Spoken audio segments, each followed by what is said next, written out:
Hi there, and welcome to the Gridmate Learning channel. Today, we're introducing custom SVG icons for map markers in MapList. This means you can replace standard markers with branded or context-specific icons, making your map clearer, more meaningful, and much more visually powerful. Let's jump right in. Right now, the markers are using the default icon. Let's change that and make it stand out. First, go to Setup. In the search box, type Static Resources and click New. For the name, enter Gridmate logo.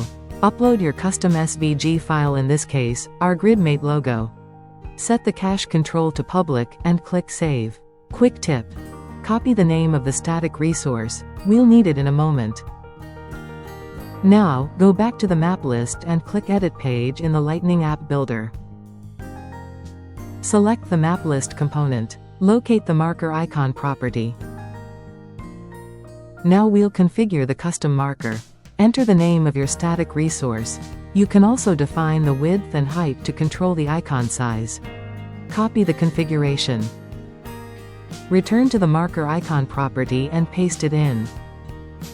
Click Save, then click Back. And there it is, your map now displays a fully customized SVG icon. That's the power of flexible configuration. Thank you for watching.